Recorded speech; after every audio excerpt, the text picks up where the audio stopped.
I'm 27F, and my older sister, Claire 30F, has made my life a competition I never signed up for. 3 years ago, she married Eric 35M, a man with serious money, and ever since, she's treated me like I'm beneath her. My parents act like she's the golden child, and I'm just the one who didn't secure a future the smart way. I have a stable job. It's nothing glamorous, but I pay my bills, live comfortably, and I'm working toward bigger things. But to Claire, that means I'm wasting my life. She loves to remind me that while I'm working hard, she's living in luxury, shopping at designer stores, vacationing in Europe, and driving a car that costs more than my yearly salary. At first, I ignored it. If that's what makes her happy, good for her. But the comments kept coming. She'd visit my apartment and make exaggerated faces as if she had stepped into a shack. "You really should think about upgrading," she'd say, glancing at my furniture like it was some charity donation.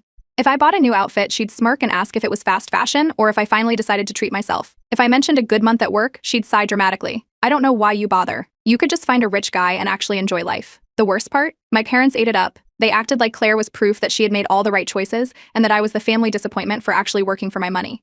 Family gatherings became a nightmare. Claire would show up wearing something ridiculously expensive, casually dropping comments about her latest shopping spree in Paris. If I contributed something to a meal, she'd joke about how she forgot what budget food tastes like. And Eric? He was polite, but always distant. He didn't participate in Claire's comments, but he also didn't stop them. I started suspecting that maybe she wasn't as high up in his world as she pretended to be. Then came the breaking point. We had a family dinner at my parents' house. Everyone was bringing something, and I decided to make one of my best dishes, a homemade meal I'd spent hours preparing. Claire arrived last, and the moment she saw my dish, she burst out laughing. "Oh wow," she said, loud enough for everyone to hear. "You really still cook your own food? You know, normal people just cater from somewhere decent." My parents laughed. They actually laughed, like I had done something embarrassing. Something inside me clicked. I wasn't going to argue. I wasn't going to defend myself. I was done trying to prove anything with words. Instead, I smiled, sat down, and made a decision right there. Claire thought she was winning at life because she had married into money. Fine. But I was going to show her that success isn't about who you attach yourself to. It's about what you build for yourself. And I was going to do it quietly. That night, while Claire showed off pictures of her latest vacation, I stayed silent. But when I got home, I started making real plans. I had already been playing with the idea of starting a side hustle, something flexible that I could do while keeping my main job. Now, I was ready to go all in. I started researching investment options, freelancing, and potential passive income streams. I kept it all to myself. No need to invite negativity into my plans. A few weeks later, I landed my first freelance contract. The pay?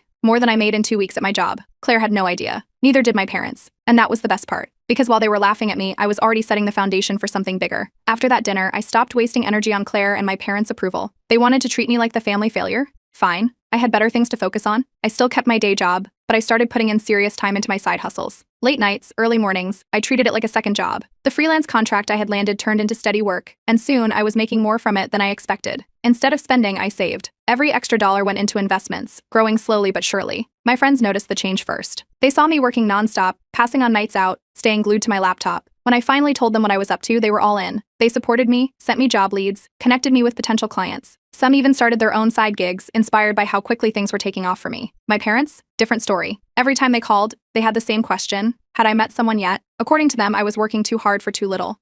In their eyes, Claire had life figured out, marrying rich, living effortlessly. Meanwhile, I was struggling for no reason. Claire eventually heard about my side hustles. I didn't tell her. My parents must have mentioned it, probably in a "can you believe she's still doing this?" way. At the next family gathering, she wasted no time bringing it up. She smirked, tilting her glass of wine. "So, you're still playing around with that little hobby?" I didn't respond, which only made her more eager to talk. She went on about how exhausting it must be to work so much when I could just find someone and relax for once.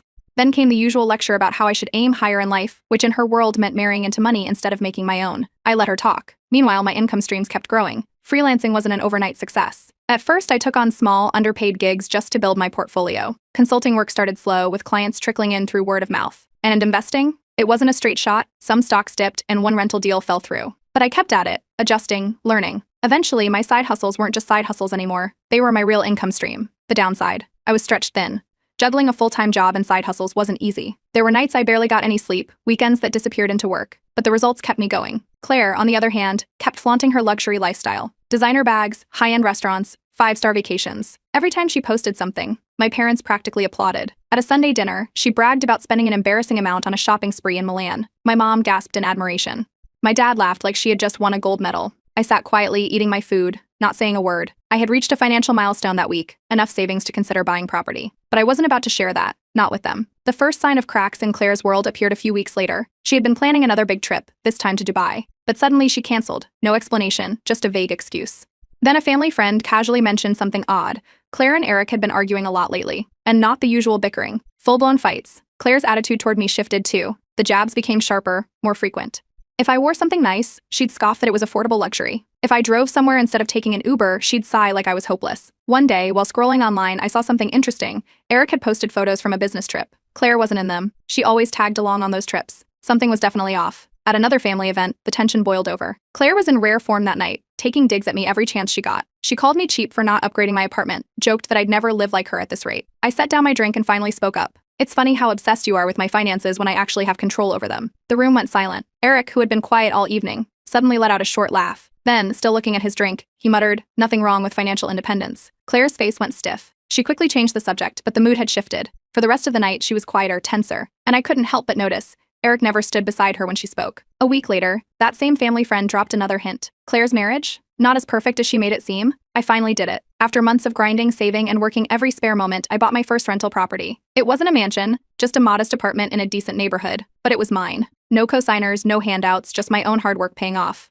I kept it quiet. No announcements, no Instagram posts. I wasn't doing this for validation. But small changes started happening and people noticed. I upgraded a few things, nothing flashy, just subtle improvements. A better laptop, a slightly newer car, treating friends to dinner without checking my bank account first. It didn't take long before Claire caught on. At the next family dinner, her eyes immediately scanned me. She always did that, sizing me up like I was some kind of personal project. Her first jab came quick. She commented on my budget watch, even though she'd never cared about my accessories before. Then she moved on to my car, scoffing that it was basic compared to Eric's. I didn't argue. Didn't react. That only made her double down. Meanwhile, Eric was different. He wasn't playing along like he used to. In fact, he barely acknowledged Claire's comments at all. If anything, he seemed irritated. Then came the real shift, my parents. At first, my parents still fawned over Claire, but cracks started forming. When she made a backhanded comment about my car, my dad hesitated before laughing along. And when I casually mentioned a recent business success, my mom's eyes flickered with something. Was it curiosity? Maybe, just maybe, they were beginning to realize I wasn't the failure they had painted me to be. My mom, usually the first to brush me off, actually asked about my work. Claire's smile didn't quite reach her eyes. A few weeks later, the cracks in her perfect life became impossible to ignore. It started with something small, Claire casually mentioning that Eric had been annoying about money lately. She tried to laugh it off, but there was an edge to it. Then came the canceled trips. First, it was Dubai, then Paris. Trips that Claire would usually flaunt all over social media just weren't happening. Instead, she was around more, hanging out at our parents' house more. And for someone who supposedly had an endless flow of wealth, she sure seemed fixated on what I was doing. One night, I took a weekend trip to a nice hotel. Nothing extravagant, just a little getaway for myself. I didn't post about it, but when my mom casually mentioned it in passing, Claire's reaction was instant. She wanted details. Where I stayed, how much I paid, what I did. Then, almost immediately, she started talking about some luxury resort she and Eric were planning to visit soon. But she never went. The next time I saw Eric, he looked different, more tired, less interested in entertaining Claire's usual antics. And when she made yet another comment about how I'd never live like her, he actually raised an eyebrow. I mean, at least she's got her own money. Claire's head snapped toward him so fast, I thought she'd get whiplash. I let the moment pass, but I filed it away. Eric was changing, and not in a way that worked in Claire's favor. Then came the breaking point. Another family gathering. Everything was normal at first. Claire, as usual, was dressed to impress, talking about designer brands and making subtle digs at my simple lifestyle. Then out of nowhere, she snapped. She turned to me and accused me of being obsessed with competing with her. Said I was trying too hard to prove something, as if my entire existence revolved around making her look bad. I just looked at her and asked one question. If your life is perfect, why does my success bother you so much? Silence. Claire's jaw tightened. My parents shifted uncomfortably, but the real surprise came from Eric. Completely unfazed, he took a sip of his drink, and without looking up, dropped a casual bombshell. Eric had been quiet all evening, but when Claire bragged about her latest purchase, he tensed. "You know, Claire, you burn through money like it's nothing," he muttered, shaking his head. "Maybe it's time I stop financing your little shopping addiction." Claire's smile stiffened, but she waved him off. A week later, the credit cards were gone. The room froze. Claire's face went pale. My parents looked at her, then at Eric, then back at her. For the first time in years, they weren't defending her. She stormed out after that. No dramatic speeches, no clever comebacks, just pure humiliation. And for the first time ever, I didn't feel like the family failure. I felt like the one who had won. After that night, word spread fast. Claire, the untouchable, the golden child, the one who married well, wasn't as financially secure as everyone thought. At first, it was just whispers. A canceled trip here, a sudden budget-friendly restaurant choice there. The same family members who used to envy her now asked quiet questions. Then came the confirmation. I ran into Eric at a business networking event. We had never really spoken one-on-one before, but this time he approached me. After some small talk, he casually mentioned that he had to cut Claire off financially. No more unlimited shopping sprees, no more extravagant vacations, no more throwing money at luxury just because she could. She had burned through an absurd amount of money, recklessly, carelessly, without a second thought. He finally put a stop to it. My parents refused to acknowledge what was happening. Every time someone brought up Claire, they insisted she was fine, that marriages go through ups and downs, and that Claire and Eric are just figuring things out. But their concern was obvious. The nervous glances, the way they changed the subject when her name came up. They were worried. Claire, on the other hand, refused to let her image crack. She still wore designer outfits, still talked about expensive plans, but the details weren't adding up. The trips never happened. The new purchases weren't really new. Her stories became more exaggerated, as if saying it out loud would make it real. Meanwhile, my investments were growing. With my rental property making steady income, I expanded my freelancing, made smarter financial moves, and started planning for something I never thought possible: early retirement. Claire must have noticed. Out of nowhere, she started being nice to me. Not just regular nice, overly nice, complimenting my hard work, asking vague questions about my money strategies. At first, I assumed it was part of her usual mind games. Then she got specific. She started bringing up how family helps each other and how sometimes people just need a little support to get back on track. I let her talk. Then, after one particularly forced conversation, she finally got to the point. She needed money. She phrased it carefully, not as a loan but as help. Something small, just to tide her over, just until things settled down. I told her no. She didn't take it well. First, she laughed like I was joking. Then when she realized I wasn't, her whole demeanor shifted. She scoffed, rolled her eyes, said something about family loyalty. I didn't argue. I didn't explain. I just told her the truth. Financial responsibility is a choice. A week later, rumors started circulating. Claire and Eric were separating. At first, it was hard to believe. For years, Claire had built her entire personality around her perfect marriage, but the signs had been there all along. Eric had been pulling away. He stopped playing along with her games. He stopped indulging her. He stopped being part of the show. And now he was done. One night, Claire showed up at my door. Her makeup was smudged, her hair a mess, and for the first time in years, she wasn't wearing expensive designer clothes. She said she was losing everything. She talked about how hard things had been, how she needed support, how I couldn't possibly understand what she was going through. Claire had been trying to act composed, but her messages became frantic. I don't know how to get out of this, she admitted one night. I don't have a plan. She tried to play it cool at first, but the cracks were widening. And then, when she finally showed up at my door, it wasn't just anger in her eyes, it was pure panic. But I wasn't going to fix her mess. I told her the same thing I had before. She had spent years treating money like an unlimited resource. Now she was dealing with the consequences. She left angry. The next morning, I found out she had started telling people that I was selfish, that I had turned my back on family, that I didn't care what happened to her. My parents took her side immediately. They called, texted, tried to guilt trip me. They said I was cruel, that money isn't everything, that Claire just needed a little help to get back on her feet. I ignored every single message. That was the moment I walked away from the golden child narrative. I had spent years being compared to Claire, treated like I wasn't good enough because I didn't marry rich, didn't live in luxury, didn't play the role they expected me to play. But now, Claire was the one struggling. And I was free. Claire finally hit the point she never thought possible: rock bottom. The divorce was official. Eric was done, and without him, everything collapsed. Claire's downfall wasn't immediate, but the signs were there. First, it was little things, subtle cutbacks, avoiding certain events. Then, her Instagram posts became more about cherishing simple things rather than flaunting luxury. When she lost the house, she played it off as downsizing, but eventually she couldn't fake it anymore. The apartment was gone, the car repossessed, and there was no backup plan. The expensive car repossessed, the credit cards canceled. She had no savings, no assets, nothing to fall back on. Instead of taking responsibility, she played the victim. My parents, of course, welcomed her back with open arms. Instead of telling her to get a job, they coddled her. They let her move back into her old bedroom, acting like this was some temporary setback instead of the natural consequence of her choices. Meanwhile, my life kept moving forward. I upgraded my apartment, not anything extravagant, just something better suited to my growing financial success. I continued investing, and for the first time, I started mentoring others on financial literacy, helping people avoid the exact mistakes Claire had made. That's when Claire suddenly changed. She started acting humble, pretending to be grateful for a fresh start. She talked about learning from her mistakes, about rebuilding her life from the ground up. At first, it seemed like maybe she had finally grown up. But the act didn't last long. She started hinting at needing a little help. At first, it was small things, comments about how difficult it was adjusting to a normal life again, how she just needed some time. Then it escalated. She brought up the idea of staying with me for a while, just until she got back on her feet.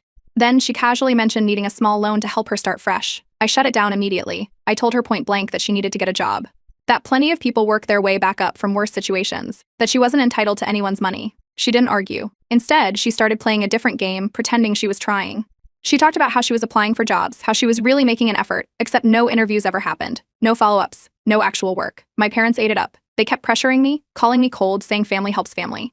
They insisted Claire just needed one break, that I should give her a chance. I didn't budge. Then, the final betrayal. Claire had started dropping hints. You must be doing really well with all those investments, she said one day, eyeing my laptop screen. Another time, she laughed nervously and joked, if only I had your credit score. I thought nothing of it, until a month later, when my bank called about a suspicious loan application in my name. Claire had stolen my identity. She had used my personal information to take out a loan, assuming I wouldn't notice. I immediately confronted her. At first, she denied everything. Then, when she realized I had proof, she tried to justify it, talking about how desperate she was, how I had so much and she had nothing. I didn't waste time arguing. I filed the fraud report. Claire was officially forced to deal with the legal consequences. My parents were furious, but not at her. They called me heartless. They screamed about how I had ruined her life over a mistake. They acted like I was the villain for protecting myself. That was it for me. I cut them all off. No more messages. No more visits. No more being the family scapegoat. Claire had spent years looking down on me. Now she was the one struggling. And for the first time in my life, I was free. Claire avoided jail time, but the damage was done. She was forced into a repayment plan. Her credit was destroyed, and she couldn't take out a loan for anything. No luxury apartments, no designer splurges, not even a basic car lease. She went from flaunting unlimited wealth to scraping by, and for someone who had spent her whole life looking down on normal people, it was a harsh reality check. But instead of taking responsibility, she did what she always did, blamed everyone else. First, it was Eric's fault for cutting her off. Then it was my fault for refusing to help family. Then, when that story didn't get her the sympathy she wanted, she turned on our parents, accusing them of failing her when she needed them most. Meanwhile, my parents were busy with their own damage control. They tried to spin the narrative to make me look like the villain, the heartless sibling who turned his back on family, the one who punished Claire instead of showing compassion. But it didn't work. Extended family and mutual friends weren't blind. They had seen Claire's behavior for years. They saw how she had treated me, how she had burned through Eric's money, how she had never lifted a finger to help herself. The more my parents tried to make me the bad guy, the more people sided with me. And without their toxicity dragging me down, my life only got better. I focused entirely on my goals, expanding my investments and growing my portfolio. I worked harder, smarter. And then it happened, the milestone I never expected to hit so soon. A major investment deal came through, and with it, I officially hit millionaire status. It wasn't about the number itself.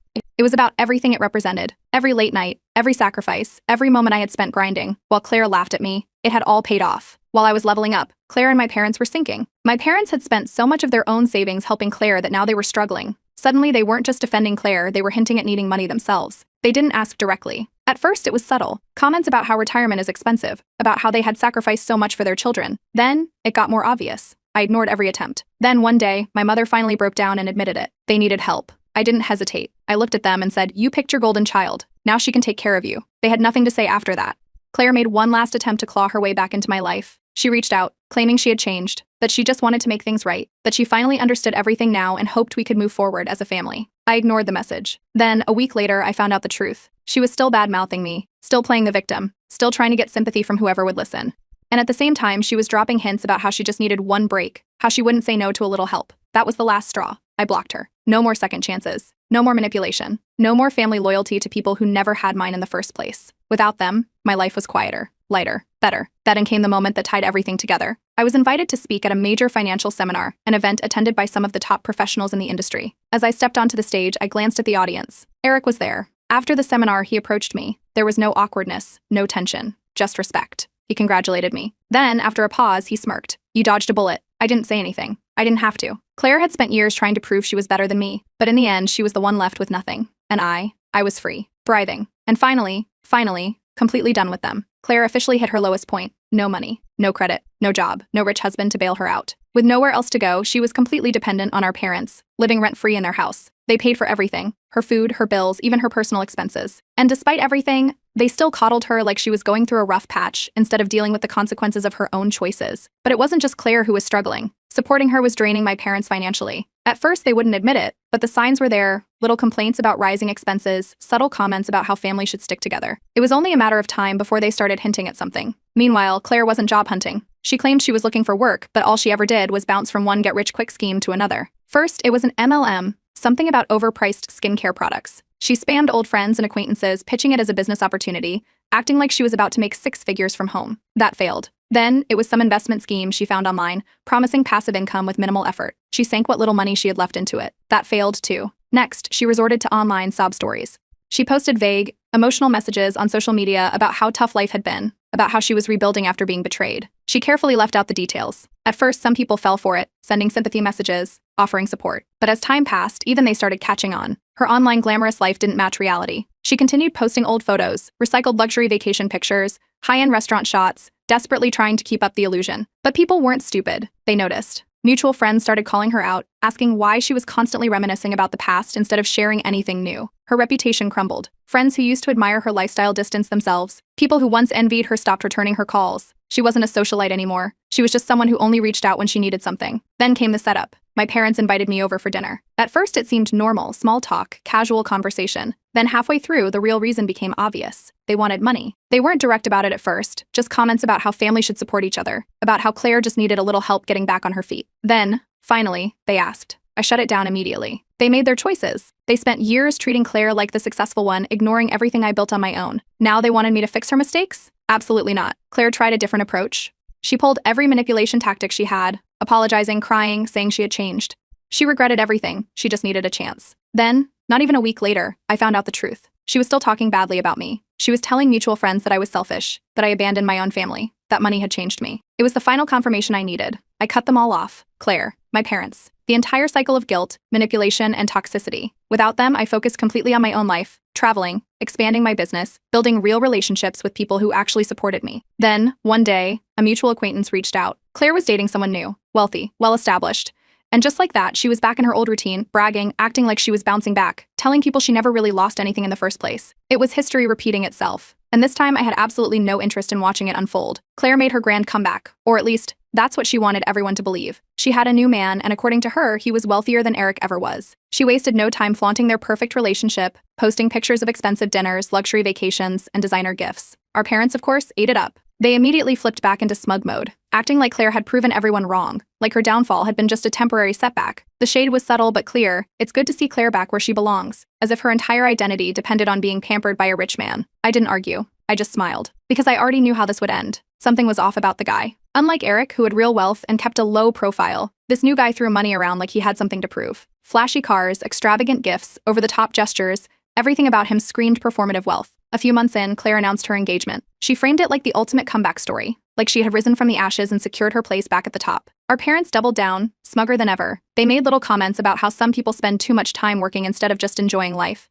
as if I was the real fool for building something on my own. I still didn't say anything, because then, the truth came out. Something about Claire's new fiancé felt off from the start. He loved grand gestures, expensive weekend getaways, over-the-top gifts, but I noticed she never mentioned his business, or how he actually made his money. A mutual friend confirmed my suspicions. He's deep in debt, they whispered. Keeps hopping from one investment to another. It's all smoke and mirrors, but Claire, desperate to reclaim her status, either didn't see it, or didn't want to. Apparently, he had a habit of dating women who looked expensive so he could keep up the illusion of wealth. His entire lifestyle was built on loans, credit cards, and borrowed money. Claire, thinking she had secured another golden ticket, had no idea, until everything collapsed. The guy's financial situation got exposed, sudden canceled trips, maxed out cards, whispers about unpaid bills. Claire, who had bet everything on this new engagement, was right back where she started. No money, no security, no backup plan. This time, even our parents struggled to spin it. It was public, undeniable, humiliating.